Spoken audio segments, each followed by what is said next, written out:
Welcome to Teaching Internship Orientation for MATX Internship 1. If you'll look on the screen here, you should, if you haven't already received your packet in the mail or the email if you are a university supervisor, you will be getting a packet of information with all of what we're going to discuss in the training today. You will have a calendar that very clearly gives you the due dates for each of your assignments. You will also have a timeline which has the same information. It's just in a different format. Some prefer this format, but like I said, it has all of the same information that the calendar has. So that should be what you base the internship on as far as looking ahead to what's due and keeping up throughout the internship, which is a key to being successful in the internship, is not getting behind so that you have so much to make up and then things coming due. That can be very overwhelming. So in the internship, you're going to be graded on a TAIA, which is a Teacher Intern Assessment Instrument. And you should also receive this in your, let me turn my email off. You should also receive this in your packet, a copy of the TIAI, but I'm showing you online where you can go to retrieve it. You can go to ocfbi.msstate.edu, Teaching Internship, and then you can go to Training. In fact, I would suggest that you do this. Click on TIAI Training Evaluation Module, and this will take you to a website that we have. This is a common instrument used among all universities across the state, the Teacher Intern Assessment Instrument. This is a training session. If you register for an account and then go through, it's actually a Prezi, which is like a PowerPoint on steroids, but it's a Prezi that goes through and explains each domain, and then there's a few questions at the end of each domain that you would answer just to show proficiency in understanding the instrument. A good bit of your grade is going to be derived using this TIAI training, so I would suggest that you go through this so that you can completely understand the instrument. It is composed of 25 indicators. The segments of the instrument address planning, assessment, instruction, learning environment, and professional responsibilities. Your university supervisor will visit you. Let's look at the timeline once again. So you're going to put lesson plans in Watermark. That is our online portfolio system. And if you're not sure about what, I believe actually in your packet you will have a handout that gives you the instructions for subscribing to Watermark. But all of your assignments for internship will be put in Watermark. Your university supervisor will be able to access those assignments and grade each assignment with a rubric.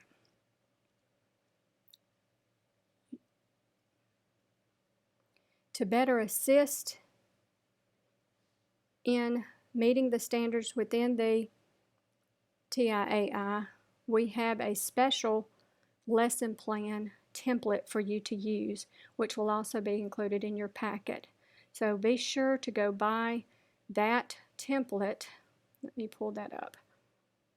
Lesson plan template. This merges what you have to cover the special education SPA standards, but it also, if you do everything complete this within, it'll help you to meet the standards within the TIAI as well. So lesson plans are going to be due. You're going to turn 2 lesson plans in just before each assessment is due. And what I mean by that, September the 3rd through the 14th is when your university supervisor will come out and evaluate the first lesson. It's the first formative assessment. you will need to put in 2 weeks of lesson plans in Watermark before this assessment takes place. So what they'll do is they will visit you, they will observe during a lesson, and then they will use the TIAI rubric to score you. So there's not anything per se that you have to do or turn in for the TIAI. That's just a rubric that you're going to be assessed by. So the same thing, your first formative, it doesn't count toward your grade. It's just for formative feedback. It tells you, your university supervisor, that the scores should be in Watermark by September the 14th. We'll talk about each assignment in a few minutes. You can see the 24th through the 5th is when the second formative assessment is due. I see a typo I need to fix. Second formative assessment is due. It should be in Watermark by the 5th. Another assignment we'll discuss. October the 29th through the November the 9th, you have your first summative that is due. And your university supervisor should have that in Watermark by that November the 9th date. Another assignment, and then your last summative, your second summative, should be conducted between the 12th and the 30th, with it being placed in Watermark by the 30th. So you'll see right before each evaluation, you will have lesson plans that are due in Watermark, so you need to have those uploaded before your university supervisor visits to conduct that evaluation.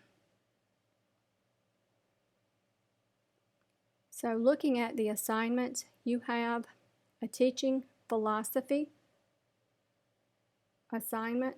Basically, you just go by the guidelines that are in the instructions. 3 to 5 pages, Times New Roman 12 font. Follow those instructions, and you'll have a rubric that your university supervisor will use to grade that assignment. Always, I would caution you to always pay attention to the target, or whatever the highest number of points possible, to make sure that you try to meet those standards in order to get your full number of points for that assignment. You will also be graded on dispositions. So you will have 2 different dispositions. One disposition is an MSU disposition, and you'll be graded on this, and it will count toward your grade. And it's basically just on things like your responsibility. Are you attendance? Are you punctual? Can they depend on you? Are you dressed professionally? Oral communication, written communication, attitude, so forth. So that's one disposition, and it will count toward your grade. We have a statewide dispositions instrument that is used statewide. The one that I just talked about is just pertinent to MSU undergraduate and graduate teacher education interns. This statewide disposition instrument is based upon the Mississippi Code of Ethics and Professional Conduct, and it is an instrument that is used, like I said, statewide for undergraduate and graduate internships. So your university supervisor will score you on this statewide dispositions instrument once at the beginning of the semester, and then again at the end of the semester. But these are formative, and they will not count towards your grade. You will also be graded on your content knowledge, and this will vary per whatever your content is. This particular one, well, let me back up. This is MATX, so your CAPA will be, everybody's will be special education. So basically your university supervisor is just going to go through and mark each of these which pertain to your content knowledge. It does not count toward your grade. At the end, the university supervisor would just put a 0 for points, but it has to be scored for our accreditation purposes. All of these assignments have purpose. We are currently accredited by NCATE, and will be going through CAPE accreditation beginning fall of 2018, working toward CAPE accreditation. So every assignment is linked to CAPE standards and are there for a purpose. A major assignment that you have is called the Impact on Student Learning assignment. For this particular assignment, you must decide what you want to teach. It needs to be about, honestly, a unit works great, but at least about 2 weeks of time to teach this. So what you would do, and I'll just give you you'll have these to be able to read clearly the directions and follow the directions, but the gist of this activity, this assignment, is to show your impact on student learning. So you would choose what you want to teach. You would give a pre-assessment on the material. You would then plan based on the results of that pre-assessment. You would analyze the results of the pre-assessment, plan, write your plans based on that. You would also, before writing the plans, planning, instruction, you would think about and collect all of this information: geographic location of the school, socioeconomic profile, community, race, ethnicity, culture, student characteristics, and so forth. You would compile all of this data because it's going to be a part of your paper. You would then write the objectives. You would write your assessments and so forth after you pre-assess the students. You would deliver the instruction for however many days that takes, and then you would give a post-assessment. The post-assessment certainly can be the same assessment that you gave as a pre-assessment, or it may vary. And of course, you would want to give formative assessments throughout. But the assignment is going to ask you to analyze your results of the assessment results. So you're going to look at level 1, level 2, and individual. You're going to look at 3 different levels. You're going to have to analyze using tables, charts, graphs. You're going to reflect on your data and your teaching performance and put that as a part of the paper. So within this assignment, you can see you have organization of paper. These are all the components, and this does normally end up being about I would say 15-page or more paper once all of this is in. But you'll see that all of your assignments have very clear, explicit rubrics that go along with each assignment. So your university supervisor will be using these rubrics to actually grade what you upload in Watermark. So be sure, again, to write to target for each assignment. You will also have some observation assignments. Observation 1 is planning and instructional delivery. So for this assignment, what you'll do is during your planning period, you will want to go and observe another teacher. Now, it can be someone else at your school, it can be someone else in the district at a different school, whatever you prefer. But what you're going to be doing here is looking at the planning and delivery of instruction. So there are some questions and a need to meet with that teacher before you actually observe him or her. So there's interview questions that you would take with you when you go and first meet with that teacher. Then you would go back and observe. There's questions, guiding questions for you to think about and include in that paper, and then an analysis and reflection. And this is not to judge or criticize per se that other teacher. It's for you to be able to hopefully observe good sound teaching and be able to write about what you see. And again, there's rubrics that go along with this assignment. You have an Observation 2 assignment. The Observation 2 assignment is dealing with classroom management. So again, you'll go and find a teacher in your school or in another district, school within the district. And this time you want to find a teacher that has absolute excellent classroom management skills. So this particular assignment does not require an interview before. So you would just set up the observation. You would make sure that you read this before you go in to observe, because these are the questions that you're going to want to include in your paper. And this is a paper form. It's not just answer the questions type form. And there's the explicit rubric that goes along with that assignment. Then you have a behavioral change project, another very important assignment for MATX students. And basically, I'll talk about this like I did the impact on student learning. You'll have to get in there and really read and exactly go by verbatim what the instructions tell you to do, but just a general overview of what this assignment entails.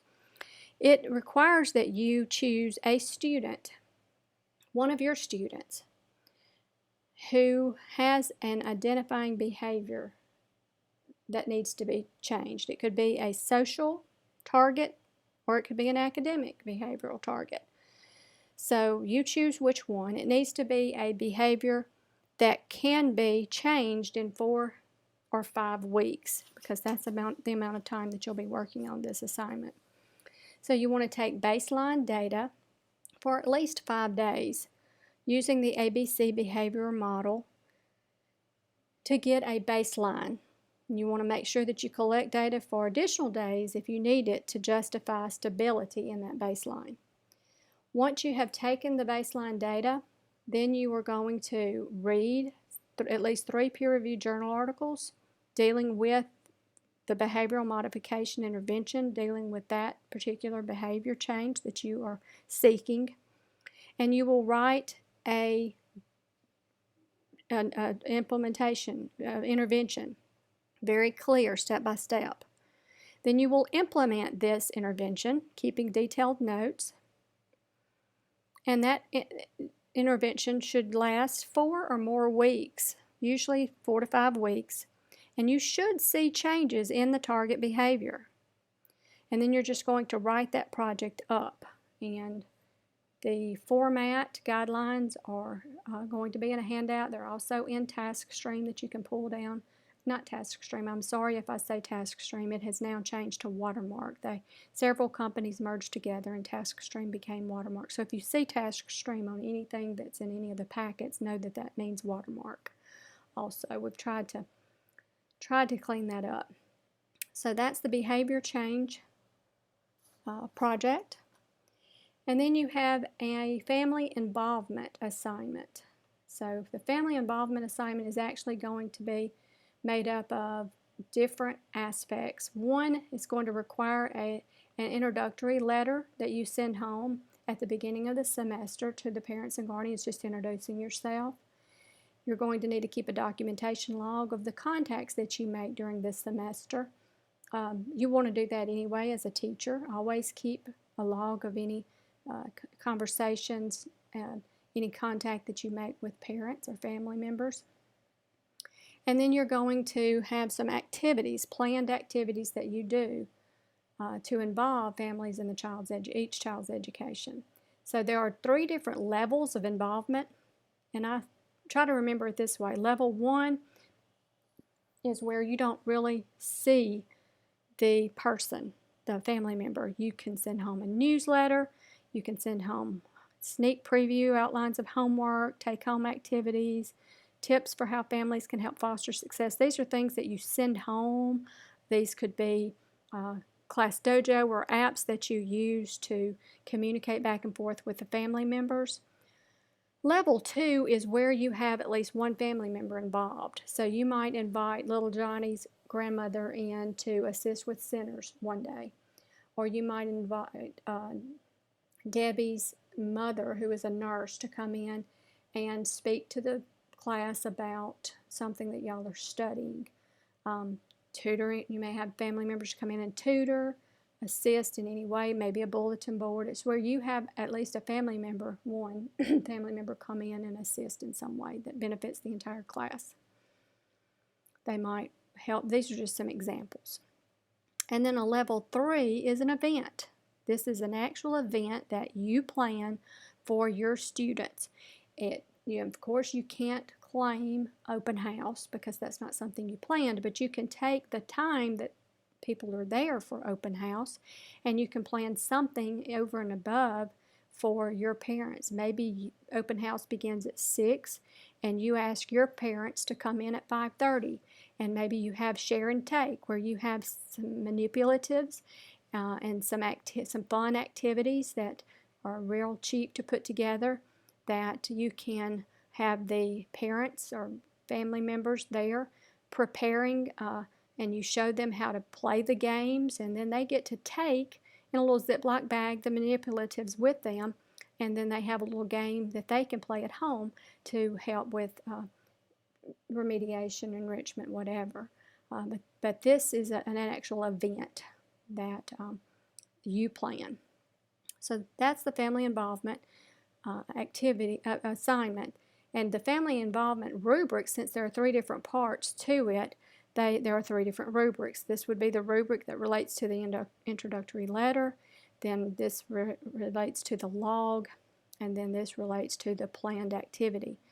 And basically, for you to get target on the planned activity, that means that you need to do more than 3 different forms of communication. It could be 1 from a level 1, 2 from a level 2. It could be 2 from a level 1, 1 from a level 2. But in order to get target with only 2 different forms of contact, at least one would have had to be a level 3. So you could have an example from level 3 and an example from level 1 to get target. So basically, those are the assignments. As I said, if you have not received your packet, the packets will be mailed to our interns soon. The university supervisor should receive an email with all of the attachments and explanations. We would hope that the university supervisors would get out. Let's look at the timeline one more time. We would hope that the university supervisors would get out to see the intern before this first formative assessment. So, I would hate for this first visit to be the formative assessment and the intern has not met the university supervisor. So we always ask that the university supervisor, sometime between the start of the school year and September the 3rd, to get out and meet the intern, and maybe during a planning period, or hey, meet for coffee, or however you want that to look, but to meet the intern before they actually conduct a formative assessment. And then after the first visit, then the university supervisor would go back for 2 formative assessments and 2 summative assessments. If you have any questions, the Alt-Route office's number is 662-325-0527. That's Susan Stewart's number. And I appreciate you taking the time to listen to this and hope that you do your absolute best in the internship. We appreciate your desire to serve Mississippi in improving the education of children in Mississippi.